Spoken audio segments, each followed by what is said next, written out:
ओम सजात्म स्वरूप परम गुरु शुद्ध चैतन्य स्वामी ने नमः। श्री उपदेश सार शुद्ध सार जी में कलरंजन दोष अर्थात शरीर आश्रित दोष। शरीर आश्रित का अर्थ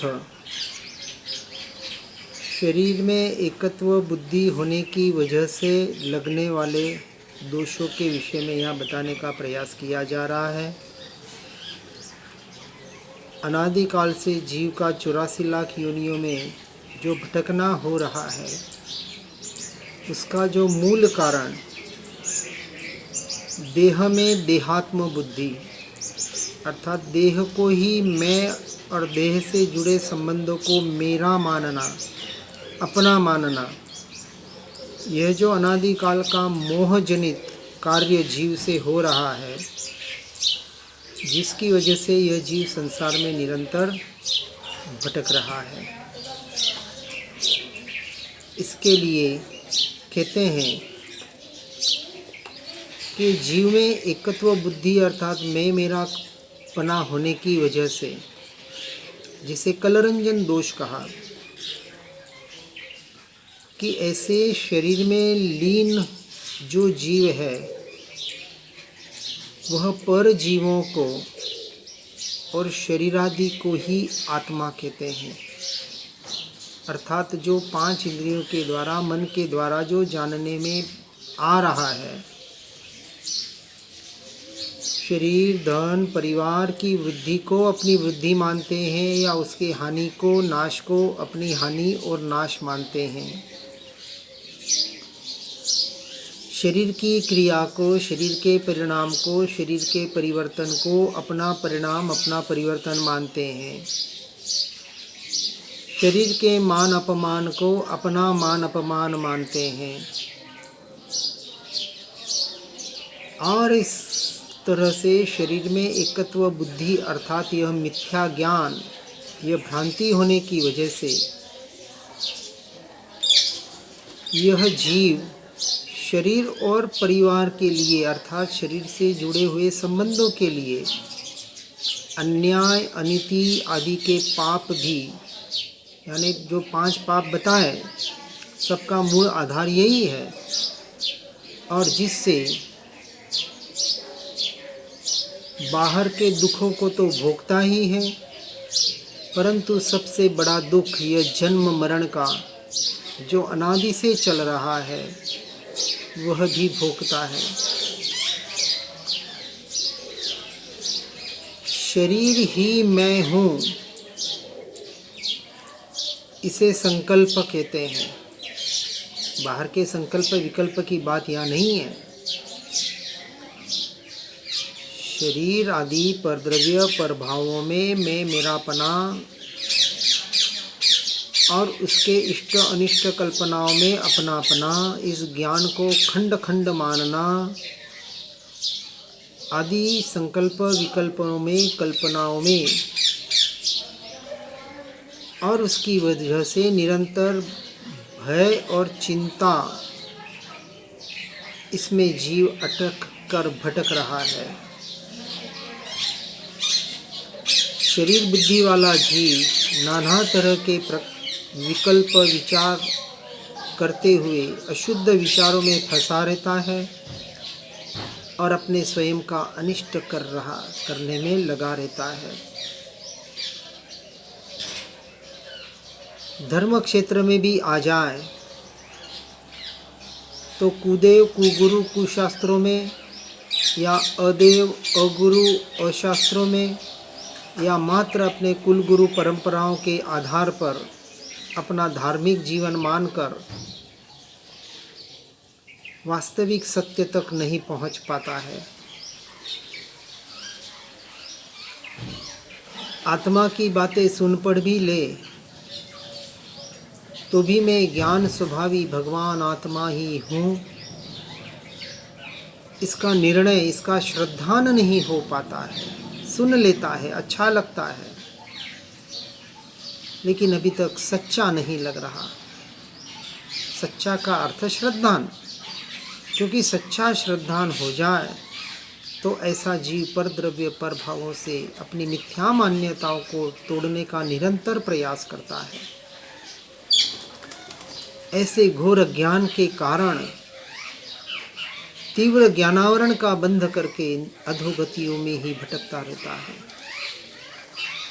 बाई चांस ऊर्ध्वगति में भी चला जाए, नवग्रह तक भी चला जाए, लेकिन मोक्ष का अधिकारी नहीं बन पाता जब तक अपनी आत्मा का, अपने स्वरूप का, स्वभाव का निर्णय नहीं होता तब तक। बाहर के मान, धन, आदर, सत्कार, पद, शरीर आदि के स्वास्थ्य, परिवार आदि की स्वस्थता, स्वास्थ्यता, इन सब में, उन्हीं की चर्चाओं में अपना पूरा जीवन बिता देता है। इसलिए जब तक जीव की दृष्टि यानी मान्यता शरीराश्रित है, शरीर में मैं मेरापना है, तब तक ये सब कुछ चलता रहेगा।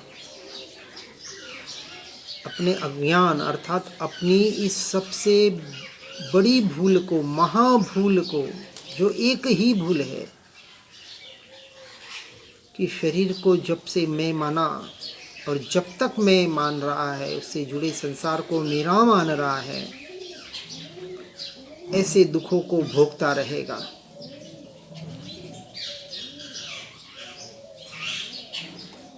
अनादि का अंधकार, यह अज्ञान मिथ्यात्व रूपी अंधकार एक क्षण के ज्ञान प्रकाश से नाश हो सकता है, जिसे हम सम्यक दर्शन कहते हैं।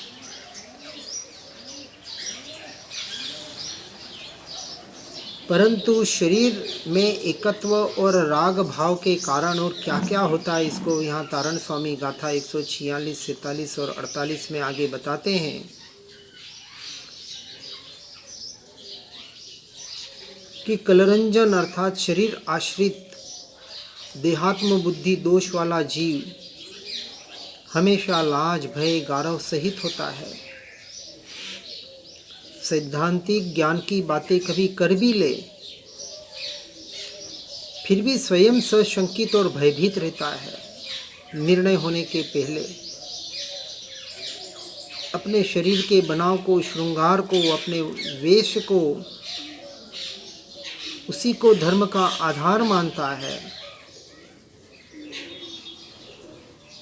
और इस तरह उन्हें जुटाने में, उनकी व्यवस्था में लगा रहता है। धर्म की चर्चा भी अपनी आजीविका चलाने के लिए करता है। लोगों को ज्ञान की बातें बताकर स्वयं धन का संग्रह करता है। कोई मेरी निंदा, बुराई, आलोचना न करे, इसलिए जैसे हमने पहले देखा, जनरंजन अर्थात लोगों को जो अच्छा लगे, लोग कैसे प्रभावित हो, इसके पीछे लगा रहता है और दूसरों को खुश करने में अपनी स्वयं की साधना और आराधना भूल जाता है। और कहीं न कहीं शरीर के सुखियापने में, मुझे मेरे शरीर को कष्ट न हो, शरीर की व्यवस्था कैसे हो, खाने पीने की व्यवस्था कैसे हो, ये जो सबसे बड़ा भय, 7 भय तो बताएं, लेकिन बुढ़ापा आ गया, कुछ हो गया तो मेरा ध्यान कौन रखेगा, ये शरीर आश्रित भय, ये कलरंजन दोष। इसलिए ऐसा जीव पर में ही आसक्त होता है। जो धर्म, साधना, व्रत, उपवास, संयम, नियम का पालन करते हैं, उनकी विराधना, आलोचना, घृणा करता है। 2 तरह के लोग, एक व्यवहाराभासी और एक निश्चयाभासी। व्यवहाराभासी जिन्होंने मात्र क्रिया में धर्म मान लिया है और ज्ञान स्वभाव का, ज्ञान का निषेध कर दिया है। ज्ञान मार्ग का निषेध का अर्थ उसमें उपयोग नहीं लगा रहे हैं। कुछ बीच बीच में बातें कर लेते हैं। और शुष्क ज्ञानी, निश्चयाभासी, जो आत्मा आत्मा की तो बहुत बड़ी बातें कर रहा है, परंतु व्यवहार की अपेक्षा से देखें, जब वो संसार में होता है, मोह राग द्वेष की अपेक्षा से देखें, तो भी देह आश्रित, परिवार के आश्रित, ये मोह आश्रित आसक्ति उसकी कम नहीं हुई है। निश्चय के मार्ग में आकर भी भेद ज्ञान, तत्व निर्णय, इतनी बातें दूसरों को तो बताता है, लेकिन स्वयं ग्रहण नहीं कर पाता है। ये विद्वान पंडित, जिसे ज्ञान मत कहा, अपने ज्ञान का, ये क्षोभम ज्ञान का, शास्त्रों के ज्ञान का अहंकार करता है। ज्ञान स्वभावी आत्मा को जानने के लिए जिस ज्ञान की प्राप्ति करनी थी, उस ज्ञान को बाहर और बाहर ही उपयोग में लाता है, और वहाँ भी कहीं न कहीं शरीर आश्रित साधनों में जुटा रहता है। तो शुद्ध आत्मिक बातें सिर्फ चर्चा का विषय बन जाती है।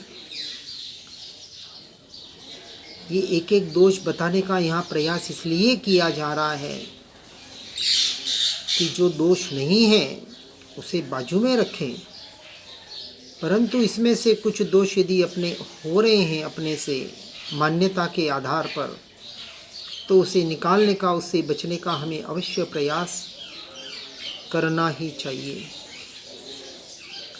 जैसे कोई कहता है कि हमें धन, शरीर, परिवार आदि में ममत्व नहीं है, एकत्व नहीं है, परंतु क्या आत्मा में एकत्व है क्या?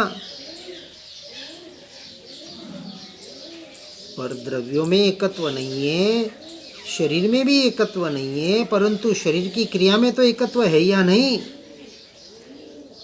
क्या मन वचन काया की क्रिया को ही धर्म मान लिया?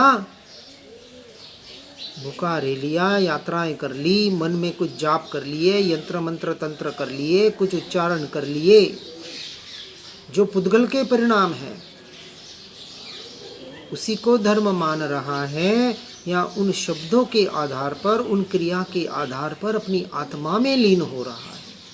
ये विचार करना है। क्रिया का निषेध अंश मात्र भी नहीं होता है,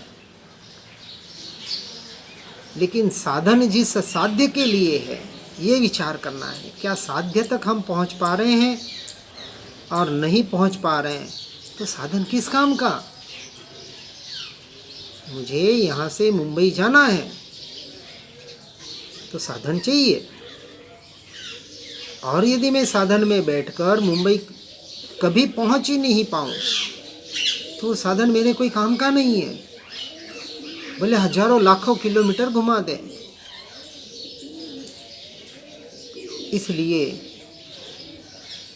चेतन और जड़, विद्या और अविद्या, प्रकाश और अंधकार, गुण और दोष, इन सब से पूर्ण ऐसी ये विचित्र सृष्टि है।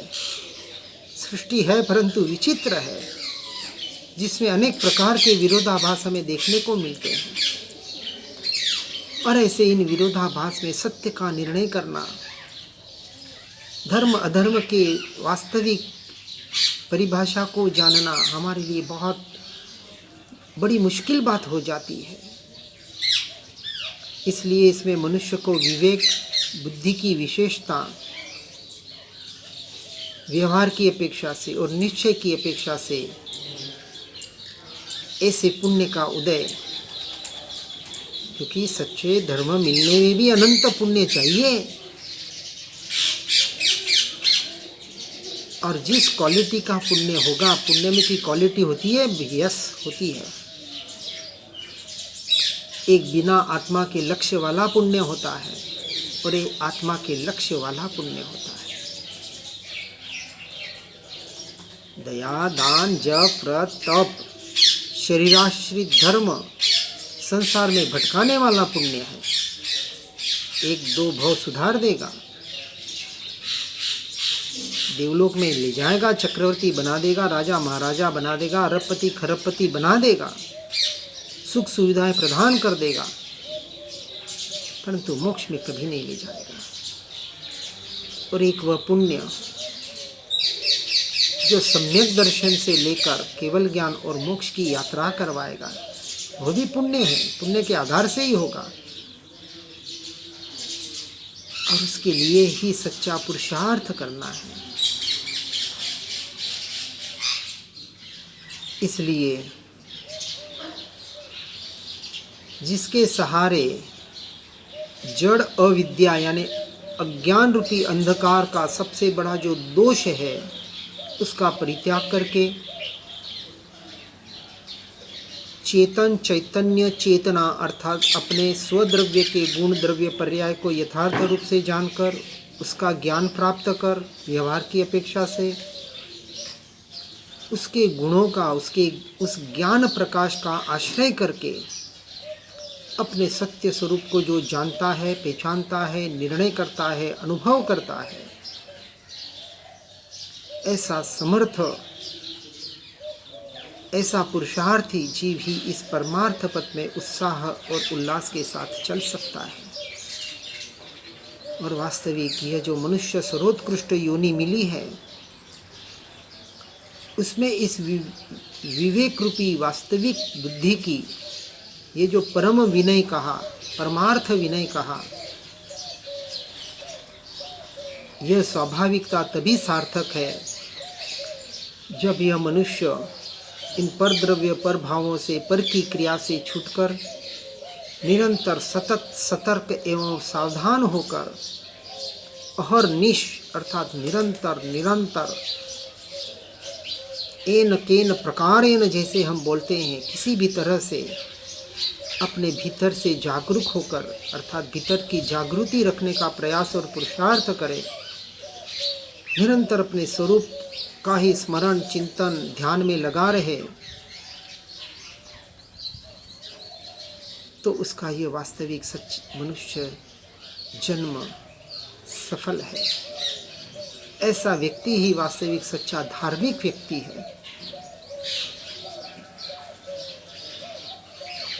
और ऐसा जिसने लक्ष्य बना दिया, जिसका जीवन का एकमात्र उद्देश्य स्वयं को जानकर स्वयं में स्थिर होना है, सम्यक दर्शन, सम्यक ज्ञान, सम्यक चारित्राणी, मोक्ष मार्ग, निश्चय की अपेक्षा से व्यवहार सहित, ऐसा जिसने अपने जीवन का उद्देश्य बना लिया उसका जीवन सफल है। अन्यथा इस उद्देश्य का विस्मरण, अपने स्वरूप और स्वभाव का विस्मरण ही सारी विपत्ति का मूल है। जहाँ उद्देश्य एक क्षण के लिए भी विस्मृत हुआ, ये प्रपंच के लुभावने पर्दे, उनसे प्रपंच 5 इंद्रियों के प्रकृष्ट ये 23 विषय, इसको प्रपंच कहा, जो निरंतर हमें लुभावने का काम करेंगे, ऊपर जाने नहीं देंगे। ये मन निरंतर बाहर ही खींचेगा, क्योंकि पुद्गल है, पुद्गल का ही तो साथ देगा, जीव का साथ क्यों दे वो? हमें खींच तान के उसे वहाँ लाने का प्रयास करना पड़ेगा। जो अनादि से आँखों पर, बुद्धि पर ये सच्चे विनय और विवेक रूपी जो पर्दा पड़ा हुआ है, उस पर्दे को हटाने का प्रयास और पुरुषार्थ किसी भी हालत में करना पड़ेगा, अन्यथा कोई उपाय नहीं है। गहराई से विचार करना। इसलिए मन, बुद्धि और इंद्रियादि सहित जो स्थूल शरीर देखने में आता है, जो परिवर्तनशील है, नश्वर है, हर क्षण परिवर्तित हो रहा है, नाशवान है, प्रत्यक्ष दिखाई देता है, अनुभव के आधार पर हम बता सकते हैं। साइंस ने इसको प्रूव कर दिया है। हर क्षण शरीर बदल रहा है। 6.5-7 साल में पूरा शरीर बदल गया, 40 दिन में खून बदल गया। अब मेरा खून बेटे में किसका खून, 21 दिन में पूरी लहर बदल रही है। यह औदारिक शरीर जो सिर्फ कर्म के आधार पर चल रहा है और जीव ने उसी में मैं मेरापना कर दिया, इससे बड़ी अज्ञान दशा क्या होगी।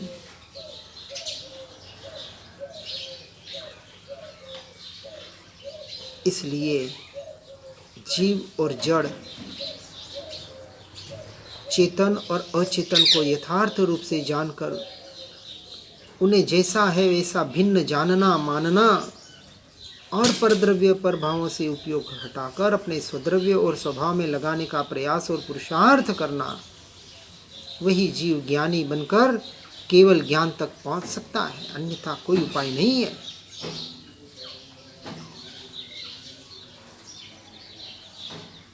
देह से जैसा वस्त्र का संबंध है, वैसा ही जिन्होंने आत्मा से देह का संबंध यथातथ्य देखा है, जैसे वस्त्र बदला ऐसे ही जीव ने अनंत देह रूपी वस्त्र बदल दिए, लेकिन वस्त्र को अपना नहीं मानता है, परंतु देह को तो अपना मान लेता है, उसे वस्त्र नहीं मान रहा। म्यान से जैसे तलवार का संबंध है वैसे और उतना ही संबंध जीव का और देह का है,